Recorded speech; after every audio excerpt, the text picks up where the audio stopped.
Audio clip number 2، اس میں آپ سورہ فاتحہ کی آیت نمبر 4 سے آخری آیت تک کی یعنی 4 آیتوں کی تلاوت، ترجمہ اور تفسیر صراط الجنان سنیں گے۔ بسم اللہ الرحمن الرحیم۔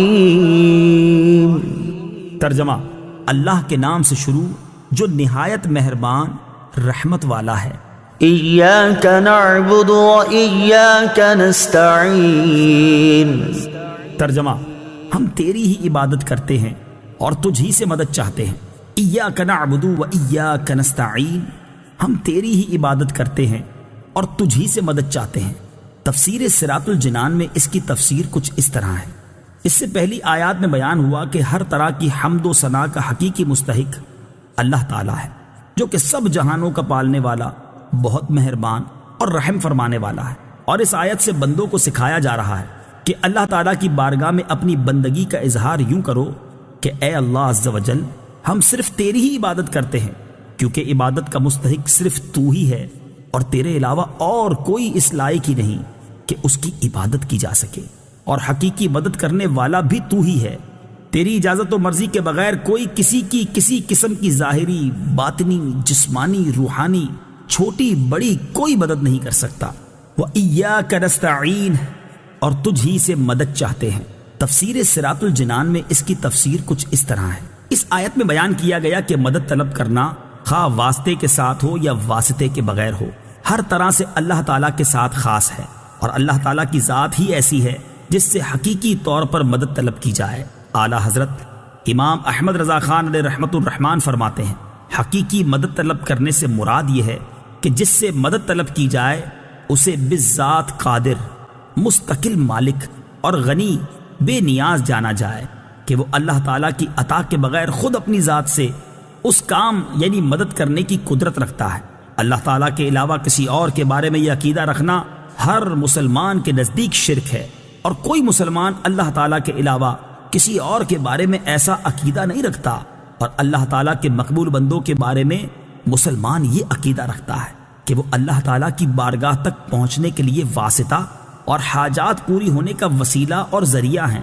تو جس طرح حقیقی وجود کہ کسی کے پیدا کیے بغیر خود اپنی ذات سے موجود ہونا اللہ تعالیٰ کے ساتھ خاص ہے، اس کے باوجود کسی کو موجود کہنا اس وقت تک شرک نہیں جب تک وہی حقیقی وجود مراد نہ لیا جائے۔ یوں ہی حقیقی علم کہ کسی کی عطا کے بغیر خود اپنی ذات سے ہو، اور حقیقی تعلیم کہ کسی چیز کی محتاجی کے بغیر از خود کسی کو سکھانا اللہ تعالیٰ کے ساتھ خاص ہے، اس کے باوجود دوسرے کو عالم کہنا یا اس سے علم طلب کرنا اس وقت تک شرک نہیں ہو سکتا جب تک وہی اصلی معنی مقصود نہ ہو۔ تو اسی طرح کسی سے مدد طلب کرنے کا معاملہ ہے کہ اس کا حقیقی معنی اللہ تعالیٰ کے ساتھ خاص ہے، اور وسیلہ و واسطہ کے معنی میں اللہ تعالیٰ کے علاوہ کے لیے ثابت ہے اور حق ہے۔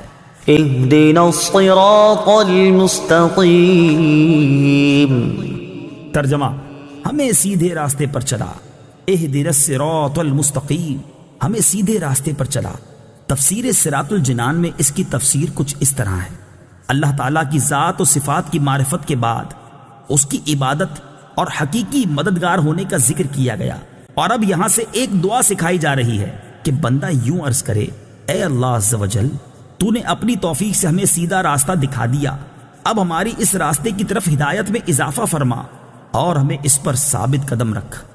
صراط مستقیم کا معنی، صراط مستقیم سے مراد عقائد کا سیدھا راستہ ہے جس پر تمام انبیاء کرام علیہم الصلوۃ والسلام چلے، یا اس سے مراد اسلام کا سیدھا راستہ ہے جس پر صحابہ کرام رضی اللہ تعالی عنہم، بزرگان دین اور اولیاء اعظام رحمت اللہ تعالی علیہم چلے، جیسا کہ اگلی آیت میں موجود بھی ہے۔ اور یہ راستہ اہل سنت کا ہے کہ آج تک اولیاء کرام صرف اسی مسلک کے اہل سنت میں گزرے ہیں۔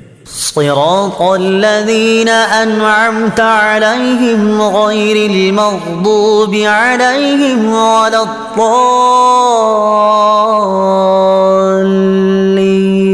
الضالین۔ ترجمہ: ان لوگوں کا راستہ جن پر تو نے احسان کیا، نہ کہ ان کا راستہ جن پر غضب ہوا اور نہ بہکے ہوئوں کا۔ صراط الذین انعمت علیہم، ان لوگوں کا راستہ جن پر تو نے احسان کیا۔ تفسیر صراط الجنان میں اس کی تفسیر کچھ اس طرح ہے۔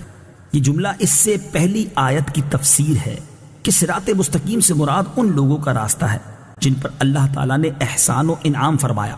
آیت ولضالین سے متعلق شرعی مسئلہ، بعض لوگ ولضالین کو ولضالین پڑھتے ہیں، ان کا ایسا کرنا حرام ہے۔ اعلیٰ حضرت امام احمد رضا خان علیہ الرحمت الرحمان فرماتے ہیں ضاد ضا ذال زا سب حروف متباینہ متغائرہ یعنی ایک دوسرے سے جدا جدا حروف ہیں، ان میں سے کسی کو دوسرے سے تلاوت قرآن میں قصدن بدلنا، اس کی جگہ اسے پڑھنا، نماز میں ہو خواہ بیرون نماز، حرام قطعی و گناہ عظیم، افتراء علی اللہ و تحریف کتاب کریم ہے۔ آمین اس کا ایک معنی ہے اے اللہ عز و جل تو قبول فرما، دوسرا معنی ہے اے اللہ عز و جل تو ایسا ہی فرما۔ آمین سے متعلق شرعی مسائل، نمبر 1 یہ قرآن مجید کا کلمہ نہیں ہے۔ نمبر 2 نماز کے اندر اور نماز سے باہر جب بھی سورہ فاتحہ ختم کی جائے تو اس کے بعد آمین کہنا سنت ہے۔ نمبر 3 احناف کے نزدیک نماز میں آمین بلند آواز سے نہیں بلکہ آہستہ کہی جائے گی۔